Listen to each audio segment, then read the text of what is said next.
अस्सलाम वालेकुम। सिरात मुस्तकीम चैनल में आप सबको मैं खुश आमदीद कहता हूँ। सऊदी अरब और दीगर अरब ममालिक से मुतालिक ताज़ा तरीन खबरें, रियाल रेट और दीगर जो भी मालूमात गैर मुल्की अफराद के लिए फ़ायदा मंद हैं, ये तमाम मालूमात आपको मेरे इस चैनल पर मिलेंगी। प्लीज़ मेरा चैनल सिरात मुस्तकीम सब्सक्राइब करने के साथ बेल बटन जब आप प्रेस करें तो ऑल का ऑप्शन आप सिलेक्ट करेगा ताकि तमाम की तमाम मेरी वीडियोस फौरी तौर पर आपको मिल सकें।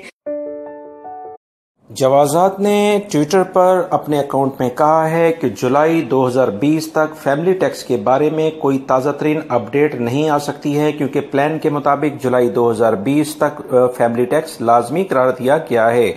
इसके बाद मजीद ताज़ा तरीन अपडेट क्या आती है उसकी तफसीलात जुलाई से पहले 1 से 2 महीने पहले जारी कर दी जाएंगी। लिहाजा वो तमाम गैर मुल्की अफराद जो कि फैमिली के साथ रहते हैं वो अपने शेड्यूल के मुताबिक फैमिली टैक्स अदा करें। अपना अकामा रिन्यू करवाते वक्त उन्हें लाजमी तौर पर फैमिली टैक्स भी पे करना है।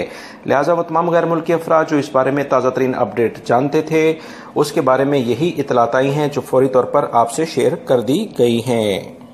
दोस्तों, 15 नवंबर यानी अगले माह से सऊदी अरब में गाड़ियों की तमाम वर्कशॉप्स और स्पेयर पार्ट्स की शॉप्स जो हैं इन पर कैश में लेन देन अब ख़त्म होने जा रहा है। इस बारे में बाकायदा हुक्मनामा भी जारी कर दिया गया है। अगले महीने से जितने भी स्पेयर पार्ट्स की शॉप्स हैं और जो भी रिपेयरिंग की शॉप्स हैं इन तमाम जगहों पर अब इलेक्ट्रॉनिकली यानी मादा कार्ड के ज़रिए, जो भी क्रेडिट कार्ड या एटीएम कार्ड कोई लोग यूज़ करेंगे उसके ज़रिए पेमेंट होने जा रही है।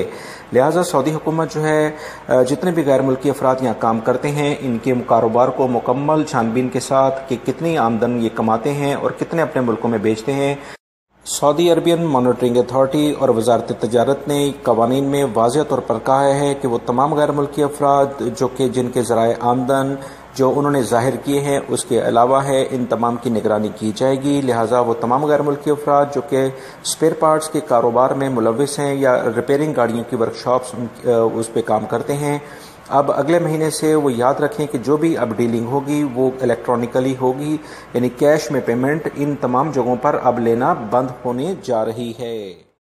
सऊदी टेलीकम्युनिकेशन अथॉरिटी ने एसटीसी पर जो कल भारी जुर्माने किए हैं इसकी मजीद कुछ तफसीलात सामने आई हैं, जिसके मुताबिक एसटीसी ने कुछ ऐसे नंबर 14 फरवरी को जारी किए थे जिसका इसके पास इजाज़तनामा यानी लाइसेंस नहीं था। अभी तक इन्हें नहीं मिला था मगर इन्होंने वो सीरीज़ नंबरों की जारी कर दी, जिसके बाद सऊदी कम्युनिकेशन अथॉरिटी ने इन पर जुर्माने किए हैं जो कि 50 से 60 लाख के रियाल के करीब बनते हैं, जो कि एक भारी अमाउंट है। रियाद पुलिस ने एक शहरी को गिरफ्तार किया है जो कि सोने का कारोबार में जालसाजी करता था। सोने के सिक्के और दीगर जेवरात में खास तौर पर उसमें जालसाजी करने में महारत रखता था। इस शहरी को तमाम सबूतों के साथ गिरफ्तार किया गया है। लिहाजा वो तमाम गैर मुल्की अफराद जो कि गोल्ड खरीदते हैं, सोना खरीदते हैं, सिक्के खरीदते हैं, किसी से भी ज़ाती तौर पर ना लें, बल्कि ये तमाम चीज़ें वो कोशिश करें कि किसी मारूफ और अच्छी दुकान से लें ताकि किसी भी किस्म के जालसाज लोगों से बचा जा सके।